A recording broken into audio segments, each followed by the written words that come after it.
प्रिय सज्जनों एवं देवियों, आप लोग सुन रहे हैं सदगुरु कबीर साहब का अमृतवाणी 34वां प्रकरण करने को अंग। सदगुरु कबीर साहब कहते हैं, ज्ञान को कर्तव्य में उतारना ही सर्वोपरि है। इसी विषय को इस प्रसंग में सदगुरु कबीर साहब कहते हैं, कबीर करनी आपने कबहु न निष्फल जाए, सात समुद्र आड़ा पड़े मिले अगाऊ आए। हे मनुष्यों, अपना किया हुआ कर्म कभी निष्फल नहीं होता। सात समुद्र की आड़ में होने पर भी समय पर आगे आकर मिलता है। हम जो भी कुछ कर्म करते हैं उसको हमें मिलता है, चाहे हम पाप करें चाहे पुण्य करें, उसका फल हमें ही मिलता है। चाहे आप कहीं भी चले जाएं, विदेश चले जाएं, सात समुद्र कि उस पार भी चले जाएं, तो कर्म कभी पीछा नहीं छोड़ता है। इसलिए सदगुरु कहते हैं कि हे मनुष्यों, अपना कर्म पवित्र करो। पवित्र करने से ही मन सुखी रहता है और दूसरे लोग भी सुखी रहते हैं।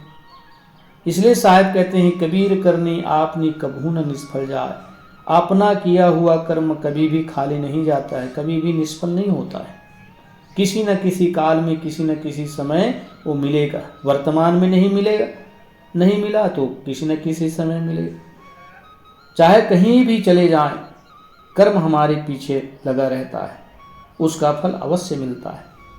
कबीर करनी क्या करे जो गुरु नहीं सहाय, जी जी डारी पग धरे सो सो न्यू न्यू जाए। मोक्षार्थ अपना पुरुषार्थ भी तब तक सफल नहीं होता जब तक बोधवान साधन संपन्न सद्गुरु सहायक नहीं मिलते। जिसे मोक्ष की प्राप्ति करनी है, जिसे आत्मज्ञान प्राप्त करना है, तो आत्मज्ञान उन महापुरुष, उन सद्गुरु से प्राप्त होता है जो साधन संपन्न है। ऐसे सच्चे सद्गुरु से ही प्राप्त होने से ये जीव को मोक्ष की प्राप्ति होती है। सद्गुरु कहते हैं, मोक्षार्थ अपना पुरुषार्थ भी तब तक सफल नहीं होता। मोक्ष की प्राप्ति तब तक सफल नहीं हो सकता जब तक कि हम पुरुषार्थ नहीं करेंगे, और जब तक हमें बोधवान ऐसे साधन संपन्न, रहनी संपन्न सद्गुरु नहीं मिल जाते, वो हमारी सहयोग नहीं करेंगे, हमें ज्ञान की बातें नहीं बताएंगे, जड़ चेतन का भेद नहीं बताएंगे, तो हमें ज्ञान नहीं हो सकता है। जैसे एक छोटे बच्चे को स्कूल जाता है तो उनके जो शिक्षक हैं उनको अक्षर का ज्ञान देते और धीरे धीरे करके वह बालक सीख जाता है। उसी प्रकार से कल्याण साधन भी सद्गुरु के सानिध्य में रहकर हमें धीरे धीरे के अपने रहने को मजबूत करके उस मोक्ष के रास्ते में चलना चाहिए, तभी हमारा कल्याण हो सकता है। ऐसी अवस्था में जिस जिस शाखा पर साधक पैर रखता है वही झुक झुक जाती है। जो जो साधन आरंभ करता है निष्फल हो जाता है। सद्गुरु कहते हैं कि जिस जिस अवस्था में जिस जिस शाखा पर पैर रखते हैं वही झुक जाता है, अर्थात जो जो साधन करते हैं वो निष्फल हो जाता है। अगर हमारा पुरुषार्थ ठीक नहीं है तो हम कितना भी साधन करेंगे वह साधन में सफल नहीं हो सकते। इसीलिए साधन संपन्न सद्गुरु के शरण में जाकर, आत्मज्ञानी संतों के शरण में जाकर ही हमें आत्म कल्याण का बोध प्राप्त हो सकता है। करनी बिन कथनी कथे गुरु पद लहे न सोए, बातों के पकवान से धीरा नाही कोई। आचरण के बिना जो कथनी कहता है वह वैसे ही श्रेष्ठ स्वरूप स्थिति नहीं पाता जैसे बातों के पकवान से कोई तृप्त नहीं हो सकता। सदगुरु कबीर साहब कहते हैं कि आचरण के बिना जो केवल मात्र कथनी कहता है, केवल ज्ञान की खूब बातें कहता है, शास्त्रों की बातें खूब कहता है, लेकिन उनके आचरण में यह बिल्कुल नहीं है, तो वह वैसे ही श्रेष्ठ स्वरूप स्थिति नहीं पाता। जिस प्रकार से बातों से किसी का बातों के पकवान से किसी का पेट नहीं भरता है, बातों के पकवान का स्वाद किसी को नहीं लगता है। उसी प्रकार से आचरणहीन जो व्यक्ति है, बहुत ज्ञान की बातें कहता है, कथा की कीर्तन करता है, ऐसे व्यक्ति का कल्याण संभव नहीं है। करनी बिन कथनी कथे अज्ञानी दिन और रात, कुकर सम भूकत फिरे सुनी सुनाई बात। आचरण के बिना अज्ञानी रात दिन कथनी करता है। जो भ्रष्ट हैं, जो अज्ञानी हैं, जिनके जीवन में आचरण है नहीं, नाना प्रकार के दुर्गुण में लिप्त है और कथनी करता है, ज्ञान की बातें कहता है, साहब कहते हैं, और सुनी सुनी बातों को स्वानवत रात दिन भुगता रहता है। आजकल ऐसे शिक्षा देने वाले बहुत मिल जाते हैं। तंबाकू छोड़ा नहीं, सिगरेट छोड़ा नहीं, गुटखा छोड़ा नहीं, किसी प्रकार से कोई नशा छोड़ा नहीं, और बहुत ज्ञान की बातें कहता है कि इस संत ने ऐसे कहा, उस संत ने ऐसे कहा। सदगुरु कबीर साहब कहते हैं ये कुत्ते के समान हैं जो केवल भौंकता है, इनके जीवन में कोई आचरण नहीं है, केवल भौंकते रहता है, केवल ज्ञान की बातें कहते रहता है। करनी कारज नहीं कथनी मेरु समान, कथता बकता मर गया मूरख मूढ़ अजान। आचरण तो रज मात्र नहीं है, उनके जीवन में आचरण तो लेश मात्र नहीं है, और वक्तव्य सुमेरी पर्वत के बराबर है। बड़ी ऊंची ऊंची बातें करते हैं, बड़ी ज्ञान की बातें करते हैं, बड़ी साधना की बातें करते हैं, और उनके जीवन में कुछ भी आचरण नहीं है।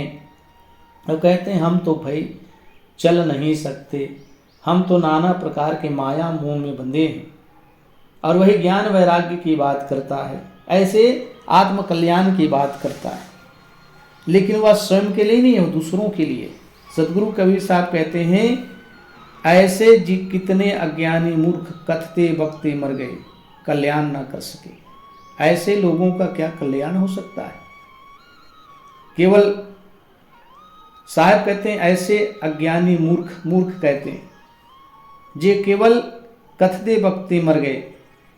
इसीलिए संत महापुरुष आचरण में चलने की प्रेरणा देते हैं, उसको जीवन में उतारने की प्रेरणा देते हैं। हम सत्संग में जाते हैं, संतों की बातें सुनते हैं, ज्ञान की बातें सुनते हैं, और एक एक शब्दों का मनन करें, चिंतन करें, और उसको जीवन में उतारें, तभी फल मिल सकता है। नित संत महापुरुष ने जो बोल दिया उसको सुन लिए। अब आप लोग सोचेंगे कि भाई संतों का कहने का काम है और हम लोगों का सुनने का काम है। तो सज्जनों, सत्संग का कोई लाभ नहीं मिलेगा, ज्ञान का कोई लाभ नहीं मिलेगा। इसीलिए उस शब्द को मनन कर अपने जीवन में आचरण करो। अगर गुटखा, बीड़ी, सिगरेट, तंबाकू, नाना प्रकार के नशा करते हैं और वास्तविक में जीवन का कल्याण चाहते हैं, सत्संग भजन में लगना चाहते हैं, तो इन सब बुराइयों को त्याग करो, तभी आप सज्जन कहलाएंगे। इसलिए अपने जीवन में इसे उतारना चाहिए। करनी गर्व निवारणी मुक्ति स्वार्थी सोय, कथनी तज करनी करे तब मुक्ता हल होय। सदगुरु कबीर साहब कहते हैं कि मुक्ति रूपी स्वार्थ के लिए करनी करो।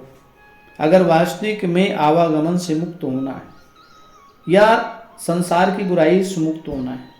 आजकल मनुष्य जो है शराब बहुत पीता है, गुटखा बहुत खाता है, और भक्त होकर भी जो गुड़ाखू घसते रहते हैं।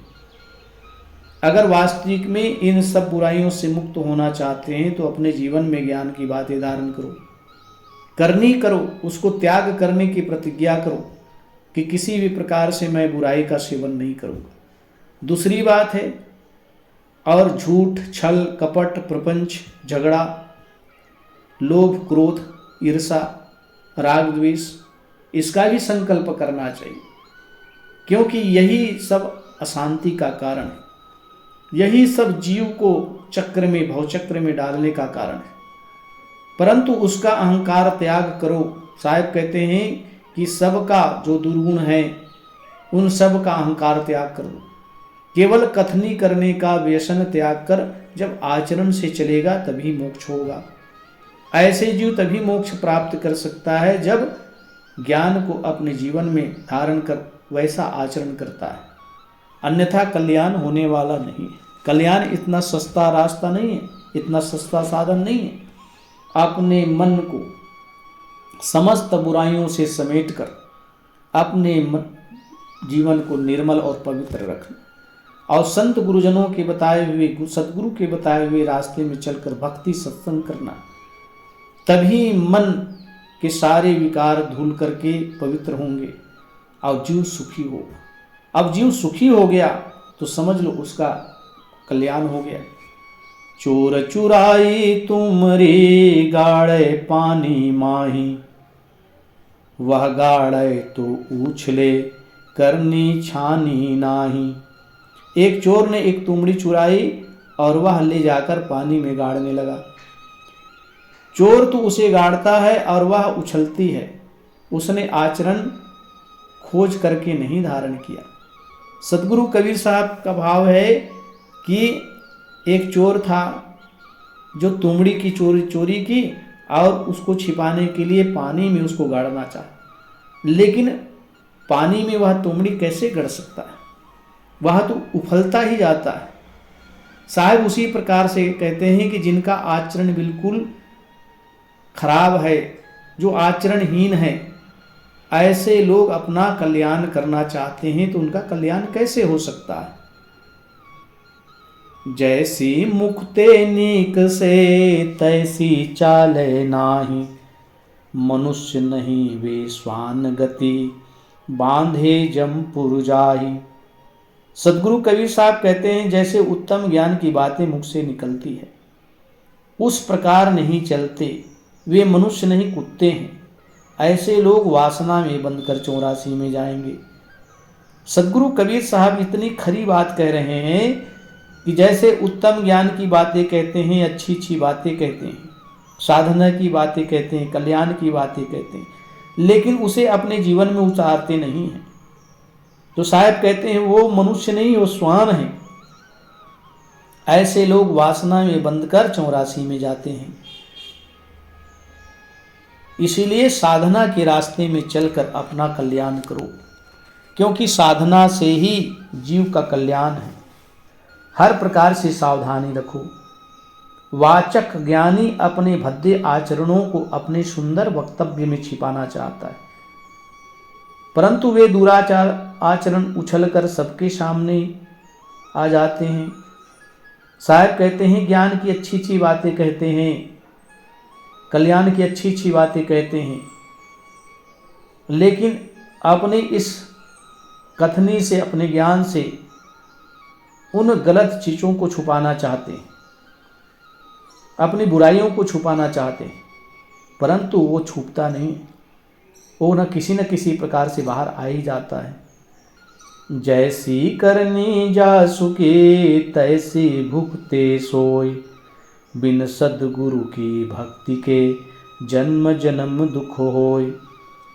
जैसी करनी जासुकी, जिसकी जैसी करनी रहती है वह वैसे फल भी भोगता है। जो जैसा कर्म करता है उनको वैसा फल मिलता है, ये नियम है। जो वृक्ष है उसी में वैसा ही फल लगता है। आम का वृक्ष में आम, अमरूद के वृक्ष में अमरूद का फल लगेगा। लेकिन मनुष्य ऐसे हैं, गलत काम तो करते हैं, बुराई का काम करते हैं और उसके बदले अच्छा फल चाहते हैं। बुराई का कर्म करेंगे, दूसरे से रात दिन झगड़ा करेंगे और सोचते हैं कि दूसरे लोग हमसे प्रेम से बातें करें। यह संभव नहीं। इसलिए मनुष्य को ऐसा कर्म करना चाहिए जिससे हमको सुख मिले, शांति मिले। अगर कहीं भी रहते हैं सबसे के साथ प्रेम व्यवहार करें। इसलिए सदगुरु कहते हैं जैसी करनी जासुकी तैसी भुगते सोई। जिसकी जैसी करनी होती है वैसे ही उनको फल मिलता है। बिन सदगुरु की भक्ति के जन्म जन्म दुख हो, और सदगुरु के भक्ति के बिना जन्म जन्म उनको नाना प्रकार के 84 में उनको जाना पड़ेगा। इसीलिए कहते हैं सद्गुरु ही इस संसार से इस जीव को भव पार लगाने वाले हैं। दुनिया में और कोई माइका लाल नहीं है। नाना प्रकार के कल्पित देवी देवता, नाना प्रकार के ईश्वर परमात्मा, ये कहाँ है? सद्गुरु से ही मोक्ष के रास्ते मिलते हैं, सद्गुरु से ही इस जीव का कल्याण होता है। संसार में जितने भी देवी देवता कहलाने वाले शास्त्रों में आजकल मिलते हैं, उनके सबके जीवन में ज्ञान के लिए गुरु करना पड़ा और गुरु से ही उन लोगों ने ज्ञान की प्राप्ति की। सदगुरु कबीर साहब कहते हैं बिना सदगुरु की भक्ति के, बिना सदगुरु के बताए हुए रास्ते में चलने से, बिना सदगुरु के बताए हुए साधना के पथ में चलने से इस जीव का कल्याण कभी नहीं हो सकता। मनुष्य यही सोचता है हम संतों की भी पूजा अर्चना कर लें और नाना प्रकार के कल्पित देवी देवता उसका भी उपासना कर लें। अब आजकल तो पत्थर, मूर्ति, मिट्टी के इस सब को पूजने में लगे हुए हैं। अब ऐसे गर्त में डालने वाले कथावाचक भी भरे पड़े हैं। सदगुरु कबीर साहब कहते हैं कि मनुष्य का बनाया हुआ मूर्ति कहीं भगवान नहीं होता, जबकि भगवान कहलाने वाले जो महापुरुष हैं उन लोगों ने भी इस संसार से भव पार होने के लिए गुरु की संगत की, गुरु से ज्ञान की प्राप्ति की। तो मनुष्य की खेत की मूली है। अगर मनुष्य को अपना कल्याण करना है तो उसे सदगुरु की शरण में आना पड़े, सदगुरु की भक्ति करनी पड़ेगी। दुनिया में और कोई उपाय नहीं है मुक्ति के लिए। इसलिए साहब कहते बिना सदगुरु की भक्ति के जन्म जन्म दुख हो। बिना सदगुरु के भक्ति के जन्म जन्मों में कभी सुख नहीं हो सकता, जन्मों जन्मों में केवल दुख ही प्राप्त होगा। जन्म जन्मांतरों से कभी छूट नहीं सकता ये जीव। नाना प्रकार के जो 84 है पशु पक्षी कीट कीयोनि, बिना सदगुरु के भक्ति में कटने वाला नहीं। इसीलिए सज्जनों, मनुष्य जीवन अनमोल मिला है। इस अनमोल जीवन में सच्चे सदगुरु की भक्ति करके अपने इस आवागमन के चक्र को मेटो, आत्मज्ञान की प्राप्ति करो। संसार में कोई देवी देवता, कोई भूत प्रेत इस जीव के कर्म को सुधार नहीं सकता है। उनके कर्म के बुरे कर्मों के बदले में अच्छा चीज नहीं दे सकते हैं।